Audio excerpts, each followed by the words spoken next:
성경 신약 코린토 신자들에게 보낸 첫째 서간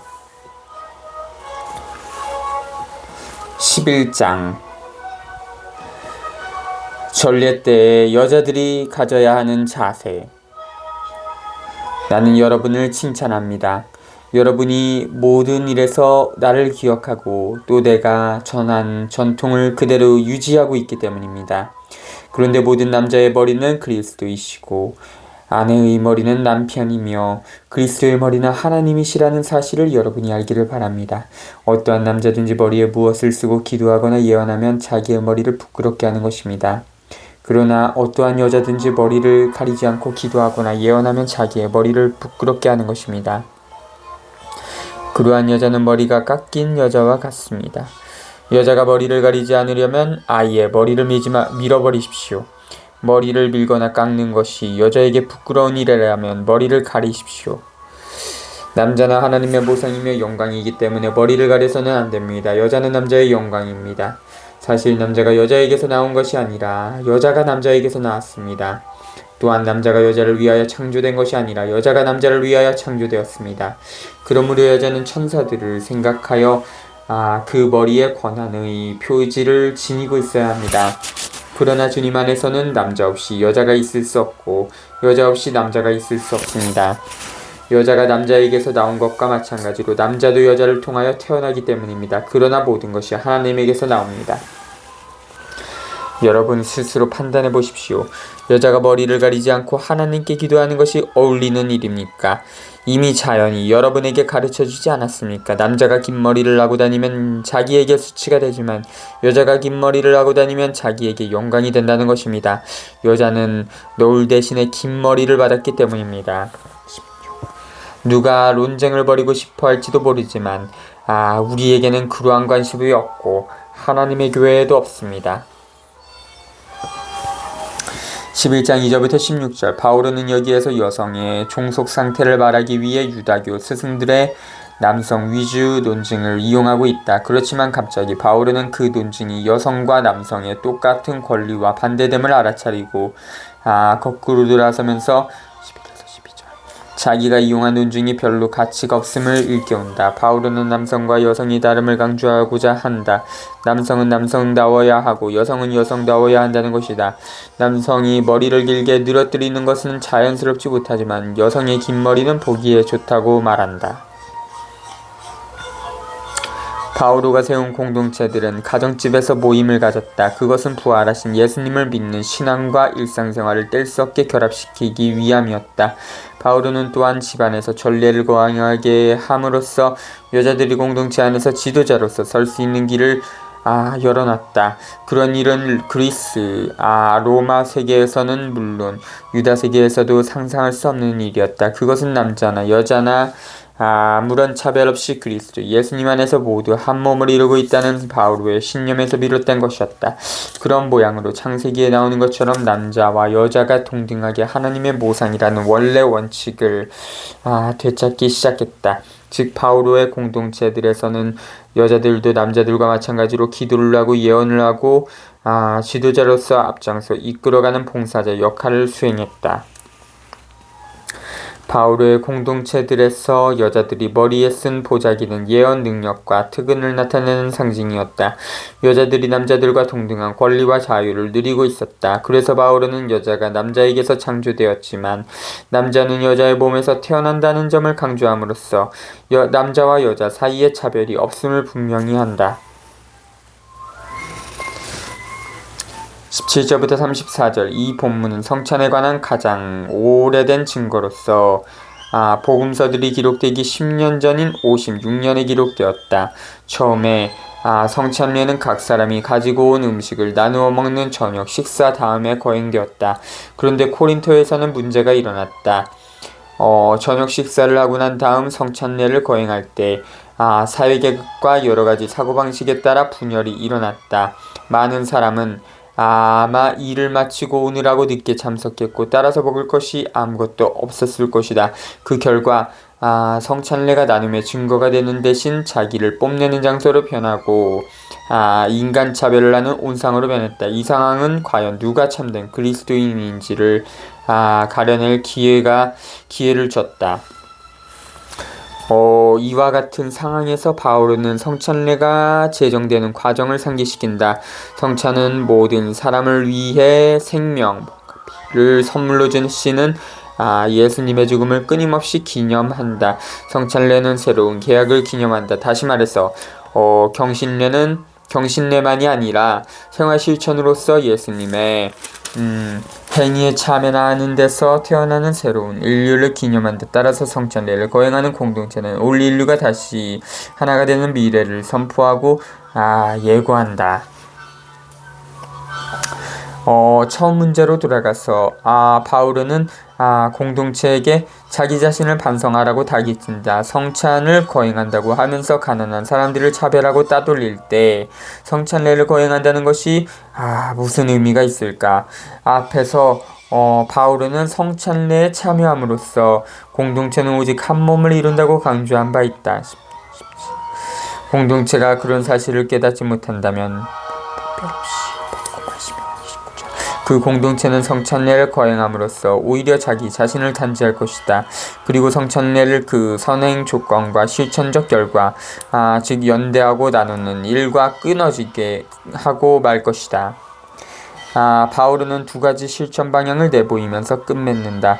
모두 오기를 기다려서 모임을 시작할 것, 과 성찬례의 거행을 뽐내기와 탐욕의 기회로 삼지 말 것을 당부한다.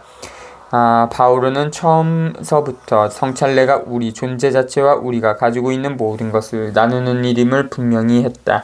그것은 우리를 위하여 당신 자신을 온통 바치신 예수님을 닮기 위해서였다. 예수님의 죽음과 부활을 거행한다는 것은 예수님께서 행하신 바를 당신이 행하신 방법대로 즉 자기 자신을 모두 내어줌으로써 계속 이어받음을 뜻한다.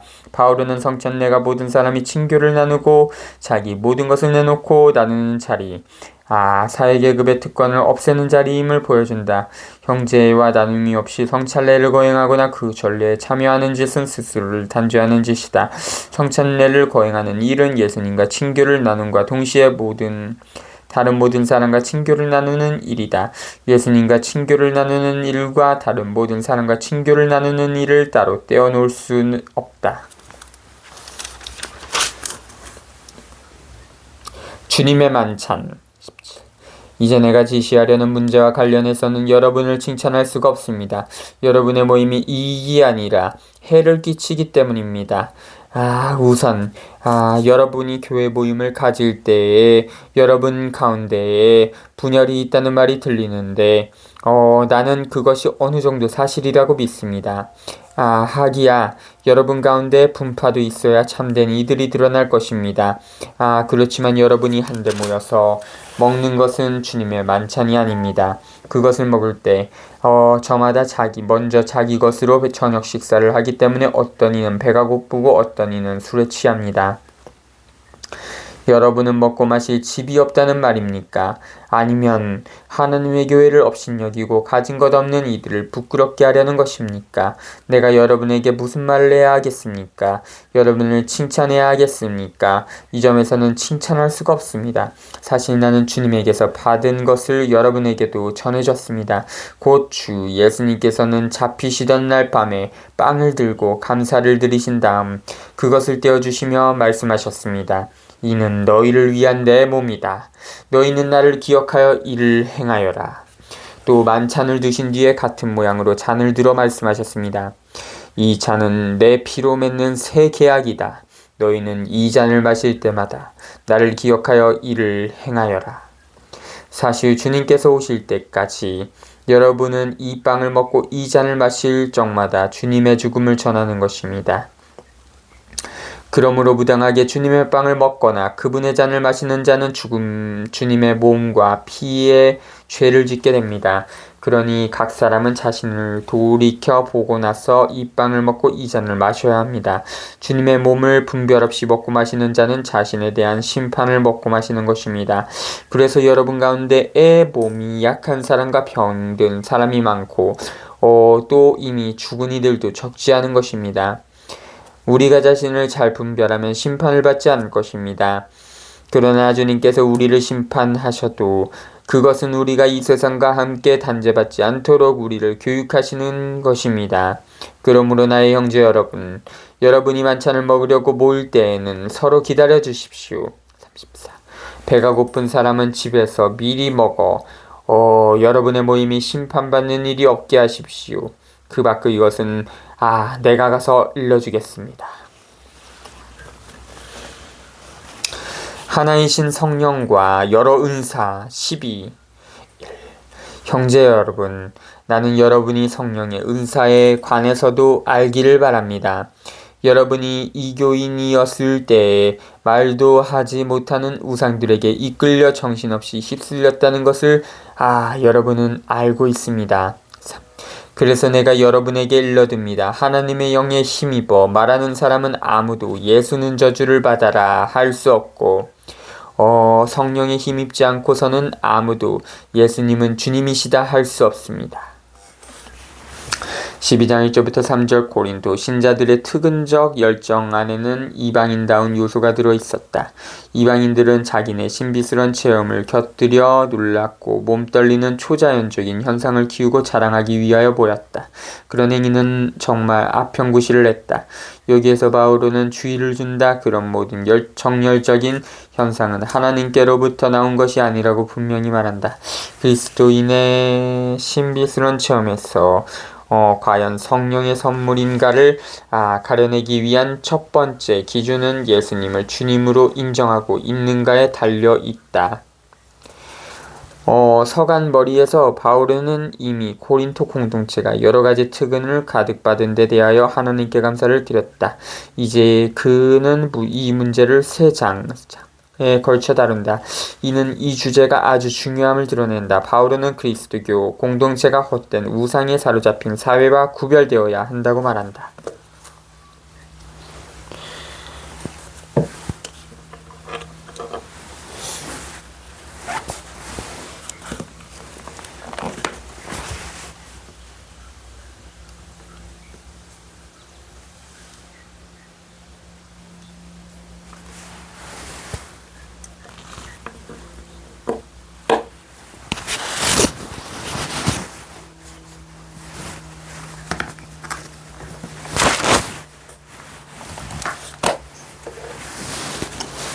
고린토 그리스도인들은 특은을 굉장히 높이 평가했다. 특히 이상한 언어로 말을 하고 예언을 하는 특은을 중요하게 여겼다. 그런 특은을 받은 자들이 공동체의 주인 노릇을 하려 했다. 그래서 강한 자들과 약한 사람들 사이에 갈등이 빚어졌다. 강한 자들은 자기네 특권과 사회지위를 지키려 했다. 강한 자들이 주도권을 쥐면서 공동체 생활과 전례의 뜻이 어긋나기 시작했다. 그런 짓은 헛된 우상들에게로 돌아가는 행위였다. 강한 자들은 자기들을 눈, 손, 머리에 견주었다. 이들은 공동체 안에서 귀한 일을 했다. 반면 약한 사람들은 발, 귀에 견주었다. 약한 사람들은 자기를 드러낼 기회를 찾기가 어려웠고 그저 듣고 묵묵히 따르기만 하면 되었으며 천하고 드러나지 않는 일을 했다. 강한 자들은 자기들이 성령을 받았다고 생각하면서 감히 공동체 안에서 예수님은 저주를 받아라 고까지 말하기에 이르렀다. 4절부터 11절 삼위일체는 공동체가 세워지는 바탕이다. 공동체 안에서 모든 활동은 아버지에게서 나오고 모든 섬김은 예수님으로부터 나오며 모든 선물은 성령으로부터 나온다. 공동체 안에서 각 사람은 선물을 받고 그 선물은 모두의 선익을 위한 선물이다. 따라서 각 사람은 온 힘을 다해서 공동체의 선익을 위해서 활동하고 자기 자신을 무상의 선물로 바쳐 모든 사람을 섬겨야 한다. 그런 식으로 각 사람과 모든 사람은 아버지와 아들과 성령의 활동과 섬김과 선물을 증거하고 그 성사가 된다. 바오로는 지도하고 가르치는 특은만을 늘어놓고 있을 따름이다. 그래서 이 특은의 목록은 완전한 것이 못 된다. 각 사람이 공동체 전체를 위한 특은을 가지고 있다. 바오로는 이상한 언어로 말하는 특근과 예언을 하는 특근이 서로 다른 특근들보다 덜 중요하다고 말한다. 사실 바오로가 제시하는 특근 목록에서 예언하는 특근은 5번째로 나온다. 그리고 아무도 해석해주지 않는 이상한 언어로 말하는 특근은 순전히 자기 전시에 지나지 않고, 그럴 경우 이상한 언어로 말하는 특근은 공동체가 성장하는데 아무런 도움도 주지 못한다는 것이다. 그런 식으로 언어의 특근을 자랑하는 짓은 불의한 사회의 우상숭배를 담는 짓, 순전히 자기를 뽐내는 짓일 따름이다. 은사는 여러 가지지만 성령은 같은 성령이십니다. 직분은 여러 가지지만 주님은 같은 주님이십니다. 활동은 여러 가지지만 모든 사람 안에서 모든 활동을 일으키시는 분은 같은 하나님이십니다. 하나님께서 각 사람에게 공동선을 위하여 성령을 드러내 보여주십니다.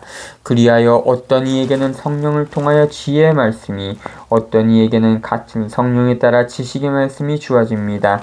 어떤 이에게는 같은 성령 안에서 믿음이, 어떤 이에게는 그 한 성령 안에서 병을 고치는 은사가 주어집니다.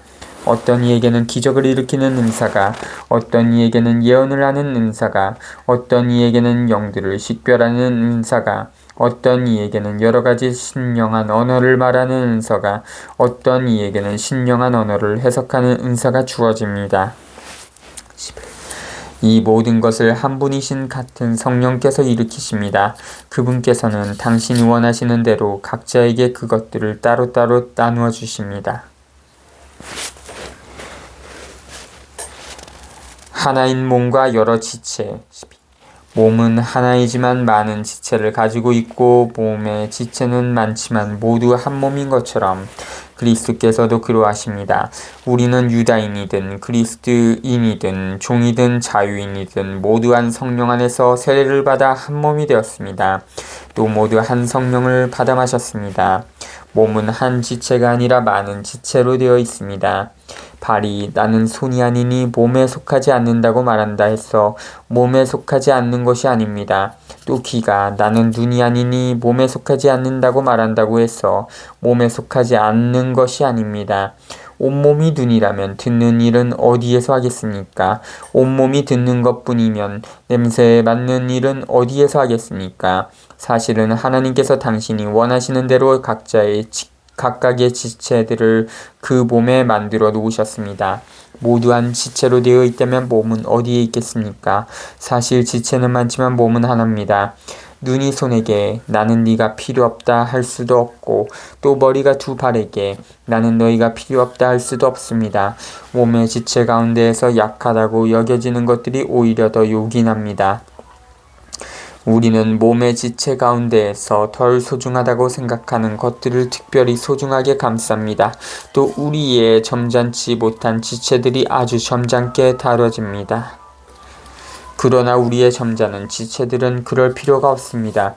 하나님께서는 모자란 지체에 더 큰 영예를 주시는 방식으로 사람 몸을 짜맞추셨습니다. 그래서 몸에 분열이 생기지 않고 지체들이 서로 똑같이 돌보게 하셨습니다. 한 지체가 고통을 겪으면 모든 지체가 함께 고통을 겪습니다. 한 지체가 영광을 받으면 모든 지체가 함께 기뻐합니다. 여러분은 그리스도의 몸이고 한 사람 한 사람이 그 지체입니다. 하나님께서 교회 안에 세우신 이들은 첫째가 사도들이고 둘째가 예언자들이며 셋째가 교사들입니다. 그 다음은 기적을 일으키는 사람들, 그 다음은 병을 고치는 은사, 도와주는 은사, 지도하는 은사, 여러가지 신령한 언어를 말하는 은사를 받은 사람들입니다. 모두 사도일 수야 없지 않습니까? 모두 예언자일 수야 없지 않습니까? 모두 교사일 수야 없지 않습니까? 모두 기적을 일으킬 수야 없지 않습니까? 모두 병을 고치는 은사를 가질 수야 없지 않습니까? 모두 신령한 언어로 말할 수야 없지 않습니까? 모두 신령한 언어를 해석할 수야 없지 않습니까? 여러분은 더 큰 은사를 열심히 구하십시오.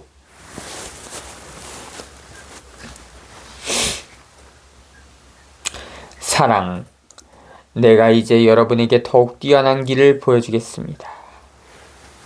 12절부터 31절. 몸이라는 심상의 그리스도교 공동체를 특정짓는 일치성. 다양성, 연대성에 대하여 말하기 위해 사용되고 있다. 그리스도교 공동체는 하나다. 왜냐하면 모든 사람이 똑같은 세례와 똑같은 성령을 받아 평등과 친교를 누리면서 그리스도의 몸을 이루고 있기 때문이다. 그러나 공동체에 속한 사람들은 서로 다르다. 각 사람이 독창성을 가지고 모든 사람의 건설과 성장을 위하여 꼭 필요한 모양으로 이바지하기 때문이다. 따라서 공동체 안에서는 우월감이나 열등감이 들어설 자리가 없다. 공동체 생활의 접착제는 연대다. 연대는 모든 사람으로 하여금 각 사람을 위해주게 한다. 특히 힘없고 보잘것없고 가난한 형제들과 더불어 슬픔과 기쁨을 함께 나누도록 한다. 바오로는 만일 공동체 안에서 특권을 인정해야 할 사람들이 있다면 그 사람들은 다름 아닌 가난한 사람들과 따돌림 당하는 사람들이라고 주장한다. 여기에 가난한 사람들과 힘없는 사람들을 편드는 바오로의 어쩔 수 없는 선택을 엿볼 수 있다. 가난한 사람들을 따돌리는 짓은 그리스도의 몸을 잘라내는 것과 같다. 가난한 사람들을 감싸고 북돋아 주는 일은 그리스도의 몸을 건장하게 지키고 자라게 하는 것과 같다. 13장 1절부터 13절 온갖 선물, 을 뛰어넘는 길, 공동체의 모든 구성원이 숨쉬어야 할 공기는 사랑이다. 하나님께서는 사랑이시다. 예수님께서는 사랑 때문에 파견을 받으신 분이다. 복음의 핵심은 사랑하라는 계명이다. 사랑하라는 계명은 하나님의 뜻을 모두 아우른다. 사랑은 참으로 인간적인 모든 태도의 원천셈이다. 사랑은 상황을 분간하게 해준다. 적당한 행동을 취하도록 해준다. 문제에 적절히 대응하게 해준다. 그 밖에 다른 선물은 사랑에 매여 있고 사랑을 대신할 수 없고 사랑이 없으면 아무런 의미도 없다. 사랑은 하나님의 능력이다. 하나님과 동맹을 맺은 인간의 능력이다. 그리스도인의 증거를 뒷받침해주는 이길 수 없는 용맹성이다. 사랑은 모든 것을 믿으며 모든 것을 바라고 모든 것을 견뎌낸다. 사랑은 영원하고 시공을 뛰어넘는다. 하나님 자신의 생명이기 때문이다. 그리스도인은 이미 그러한 하나님의 생명인 사랑에 참여한다. 사랑은 믿음과 희망보다 더 크다. 믿음과 희망은 사랑 안에 들어있다. 바오로는 옛 그리스도교 찬미가를 사용한다. 이 찬미가로 특근에 관한 문제를 설명하려 한다. 하나님의 가장 큰 선물, 가장 큰 특근은 바로 사랑이라고 말한다. 사랑이라는 특근이 없이는 다른 모든 특근은 껍데기일 뿐이다. 재미있는 사실은 바오로가 강하다는 자들이 뽐내는 특근들로부터 들먹이기 시작한다는 점이다. 즉 이상한 언어로 말하고 예언을 하고 지식이 많고 믿음이 있는 등에서부터 시작한다. 사랑과 연대가 없으면 그런 온갖 특근은 아무런 의미가 없다는 것이다.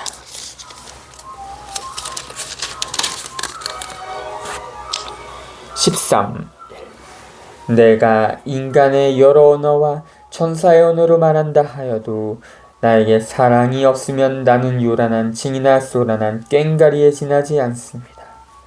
내가 예언하는 능력이 있고 모든 신비와 모든 지식을 깨닫고 산을 옮길 수 있는 큰 믿음이 있다 하여도 나에게 사랑이 없으면 나는 아무것도 아닙니다. 내가 모든 재산을 나눠주고 내 몸까지 자랑스레 넘겨준다 하여도 나에게 사랑이 없으면 나에게는 아무 소용이 없습니다. 사랑은 참고 기다립니다. 사랑은 친절합니다. 사랑은 시기하지 않고 뽐내지 않으며 교만하지 않습니다. 사랑은 무리하지 않고 자기 이익을 추구하지 않으며 성을 내지 않고 앙심을 품지 않습니다. 사랑은 불의에 기뻐하지 않고 진실을 두고 함께 기뻐합니다. 사랑은 모든 것을 덮어주고 모든 것을 믿으며 모든 것을 바라고 모든 것을 견뎌냅니다. 사랑은 언제까지나 쓰러지지 않습니다. 예언도 없어지고 신령한 언어도 그치고 지식도 없어집니다. 우리는 부분적으로 알고 부분적으로 예언합니다. 그러나 온전한 것이 오면 부분적인 것은 없어집니다. 내가 아이였을 때에는 아이처럼 말하고 아이처럼 생각하고 아이처럼 헤아렸습니다. 그러나 어른이 되어서는 아이 쪽의 것들을 그만뒀습니다. 우리가 지금은 거울에 비친 모습처럼 어렴풋이 보지만 그때에는 얼굴과 얼굴을 마주볼 것입니다. 내가 지금은 부분적으로 알지만 그때에는 하나님께서 나를 온전히 아시듯 나도 온전히 알게 될 것입니다. 14. 그러므로 이제 믿음과 희망과 사랑이 세 가지는 계속됩니다. 그 가운데에서 으뜸은 사랑입니다. 14장 1절부터 25절. 특은은 공동체가 커가는데 이바지할 때에만 쓸모가 있다. 특은을 받은 사람 자신의 자랑거리가 될 때에는 이미 쓸모가 없어진다. 바울은 예언하는 특은을 적극 권장하면서도 언어의 선물에는 한계를 두고 있다. 예언하는 특은은 성령의 영감을 받아 현 상황 안에서 하나님의 뜻을 보여주고 공동체로 하여금 회개하고 믿음을 뚜렷하게 간직하도록 해주는 선물이다. 그러나 언어의 특은은 종교적인 탈원 상태에서 행하는 기도에 지나지 않는다. 언어의 특은을 받은 사람은 공동체 모임에서 알아들 수 없는 언어로 말을 하거나 무질서한 소리를 되풀이하고 해석하는 사람이 번역해야만 이해할 수 있는 알려지지 않은 언어로 하나님을 찬양한다. 바울은 그런 언어로 말을 하는 현상을 단죄하지 않으면서도 그 한계를 지적하고 그 한계 때문에 공동체가 놀림거리가 될 수 있다고 주의를 준다. 13절. 고린토 신자들은 언어의 특은에 지나치게 집착했다.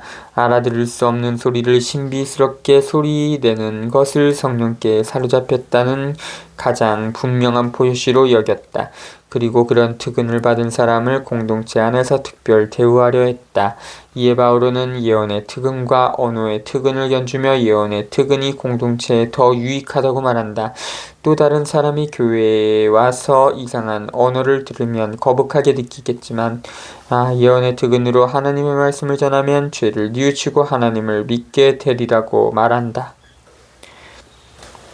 그리고 사랑이 없으면 그 어떤 특은도 아무런 의미가 없다고 말한 다음 바울은 무엇보다도 공동체가 가장 큰 은총인 사랑에서 자라야 한다고 강조한다.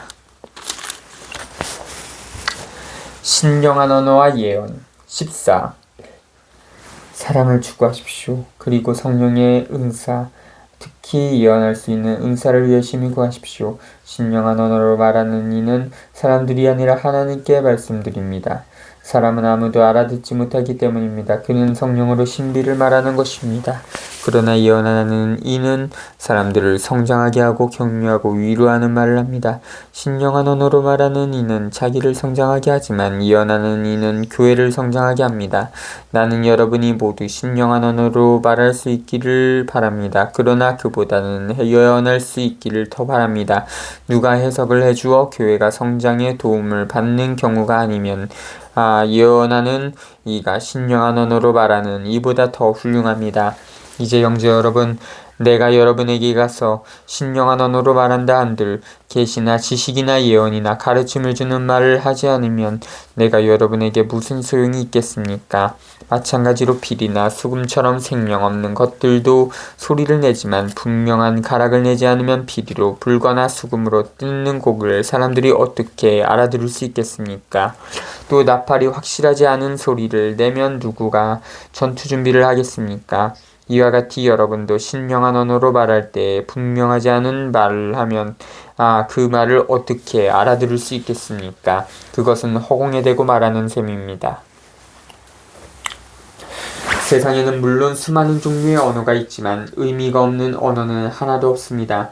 그런데 내가 어떤 언어의 뜻을 알지 못하면 나는 그 언어를 말하는 이에게 외국인이 되고 그 언어를 말하는 이는 나에게 외국인이 됩니다. 여러분도 마찬가지입니다. 여러분은 성령의 은사를 열심히 구하는 사람들이니 교회의 성장을 위하여 그것을 더욱 많이 받도록 애쓰십시오. 그러므로 신령한 언어로 말하는 이는 그것을 해석도 할 수 있도록 기도하십시오. 내가 신령한 언어로 기도하면 나의 영은 기도하지만 나의 이성은 아무런 수확이 없습니다. 그러면 어떻게 해야 하겠습니까? 나는 영으로 기도하면서 이성으로도 기도하겠습니다.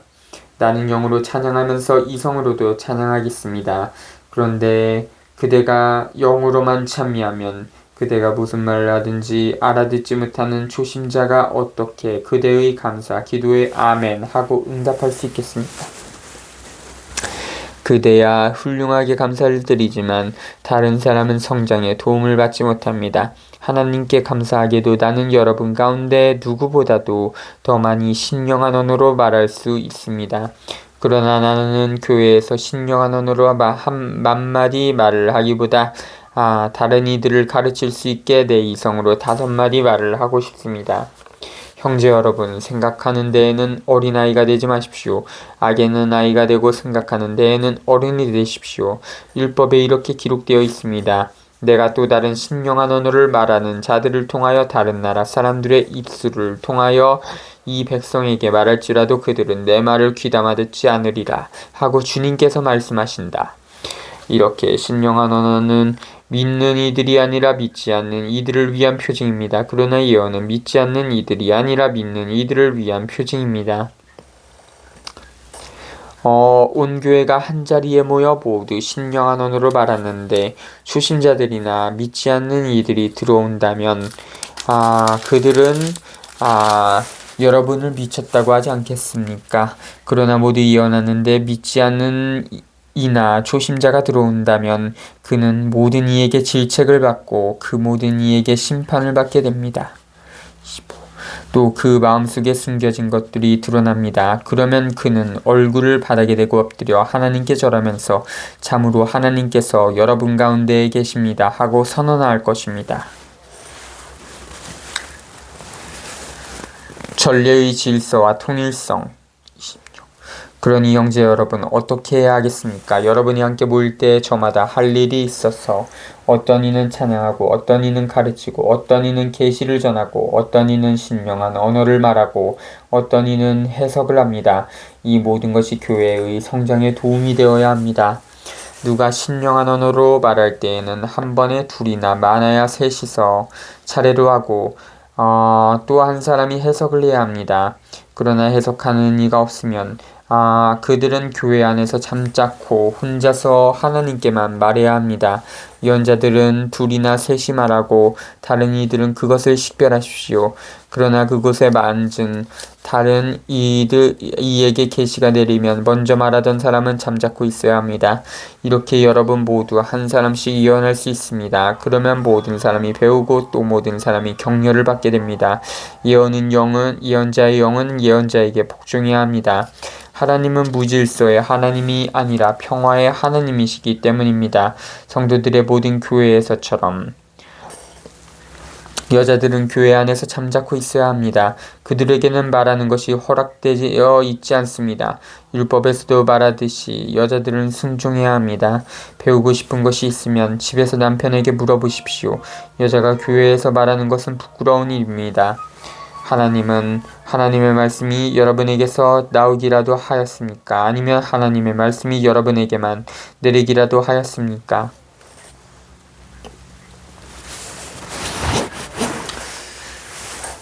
누구든지 자기가 예언자거나 성령의 은사를 받은 사람이라고 생각하면 내가 여러분에게 써보내는 이 말이 주님의 계명임을 알아야 합니다.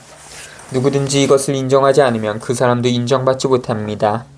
그러므로 나의 형제 여러분, 예언할 수 있는 은사를 열심히 구하십시오. 그리고 신령한 언어로 말하는 것을 막지 마십시오. 40. 다만 모든 일이 품위 있고 질서 있게 이루어져야 합니다. 26절부터 40절 코린토의 공동체 모임은 매우 무질서했던 것으로 보인다. 손을 들고 차례로 말을 하는 법이 없이 여러 사람이 동시에 말을 하고 아마 여자들이 많은 말을 한 것 같다. 그런 이유로 바울은 조용히 하라고 말한다. 특별한 선물을 받은 것으로 자부하는 자가 다른 사람보다 우월감을 느끼면서 가장 기본적인 질서도 존중하지 않았던 것이다. 질서가 없고 소란스러운 전례는 공동체에 도움이 되지 않는다. 다른 형제나 자매에게 예의를 지키고 겸손함을 잃지 않는 일이 중요하다. 공동체 모임에서는 여기저기서 시끄럽게 말을 해서는 안 되며 한 사람씩 차례로 말을 하고 해석하는 사람과 분별하는 사람의 말을 들으면서 질서를 지켜야 교회가 건전하게 세워진다. 바오로는 무질서의 질서를 견주지 않고 평화를 견준다. 평화는 그리스도의 생애와 죽음과 부활을 통하여 이루어진 구원 질서를 말한다. 33절 후단과 35절에서는 전례 모임에서 여자들은 말을 해서는 안 된다고 하는데 이 단락은 예언에 관한 바오로의 말을 끊고 있으며 예언에 관한 말은 37절에서 이어지고 있다. 그러나 바오로의 기본 가르침은 남성과 여성이 그리스도 안에서 똑같은 품위와 책임을 가지고 있다는 것이다. 그리고 바오로는 코린토 신자들에게 그들도 전체 교회, 즉 보편교회의 일원임을 간주한다. 따라서 코린토 신자들도 모든 교회에서 두루 행해지는 관례를 존중해야 한다는 것이다. 유다인 사회에서나 다른 대부분 사회에서 여자는 오랜 세월 동안 할 말을 못하고 죽어 지내왔다. 여성 해방을 포함하여 그 어떤 형태의 해방도 비밀스럽게 이루어지는 법이 없다. 힘찬 발걸음이 필요하다. 여자 그리스도인들에게 이 발걸음은 특히 교육을 통하여 이루어진다. 따라서 여자 그리스도인들이 많은 질문을 던지고 공동체 전례에서 자기네 생각을 분명히 표현하는 것은 지극히 정상이다. 그렇지만 바오로는 전례를 올리는 동안에 끝없는 논쟁을 벌이는 일은 삼가는 것이 좋다고 생각한다. 잘 모르는 것은 집에서 남편과 의견을 나누어 보는 것도 좋은 방법일 수 있다고 말한다.